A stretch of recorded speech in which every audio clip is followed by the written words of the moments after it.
This mistake is very much the difference between just passing your long case and getting 5s and 6s in your long case. Hello again, Dr. Humans. This is just a little short video that I wanted to put together for you guys because as we get closer to the exam, I'm starting to see some people make some very common mistakes, and I can see what's happening, and I want to make sure that you tune into this and check if this is what you're doing, because this mistake is very much the difference between just passing your long case and getting 5s and 6s in your long case. What can happen as we get closer to the exam is that we can start to get so nervous about the exam that we start to treat this like an exercise. Okay, we're so wrapped up in ourselves, and there's nothing wrong with that, right? It's normal to be wrapped up in yourself and be like, am I doing this right? What's going on?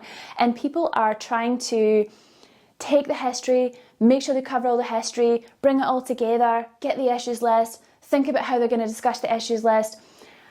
But in that process, what can happen is we can lose the connection between ourselves and the patient. We can lose that humanity in there.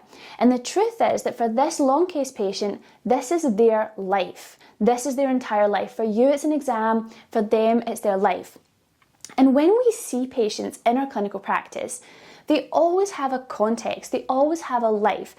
And what I want you to do in your long cases, as well as just getting through it, doing all the bits and bobs that you have to do the long case, I want you to remember to put top of mind, why does this person need their health? What have they lost due to their health?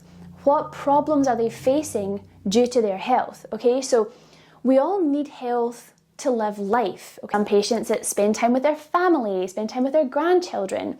Maybe it's to participate in hobbies or social contexts. Maybe it's working, financial security, being able to work depending on your patient's age. What do they have to lose by their medical conditions getting worse? Or how can you help them by preventing their medical conditions getting worse? Or what is it that you can do to change the trajectory? So, in Rock Your Long Case, we talk about this crystal ball thing. And that includes patients who have pretty well-controlled conditions, but they have lots of medical conditions. And I tell you to get your crystal ball out and project into their future as a physician. What problems can you see in their future? Because what we're trying to do is prevent harm, prevent things that are going to take their life, shorten their life, make things hard, threaten their independence. We're trying to create as much health or salvage as much health, promote as much health as we possibly can, okay? So what I'm hearing commonly at the moment is people are telling me how they would manage falls or heart failure or transplant stuff, and they're not telling me how that's going to impact the patient. So preventing falls is going to be good for this patient because what's important to them is their independence. What's important to them is being able to go to the shops by themselves, continue to go to their bowling or whatever they do.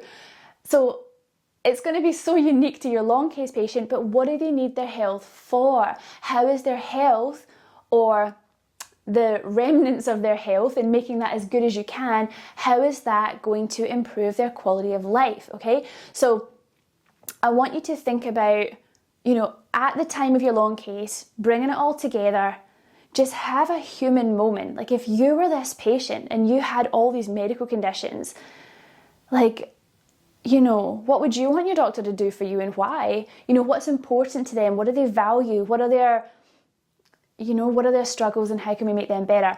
So that is the impact of illness piece. That is a huge part of your marking scheme, all right? So I've told you to pop it into your opening statement. I've told you to put it into their function, and I've told you to put it in the social history in the past they were like this and then now they're like this, that kind of reflective sentence.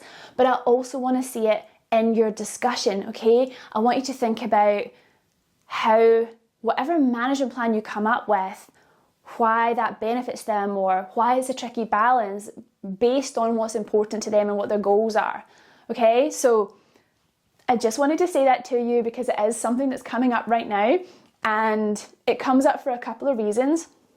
It can be getting in your head, treating this like purely an exam and not finding meaning in the process, meaning that you're doing this so you can be a physician, think and sound and talk like a physician so you can help people, okay?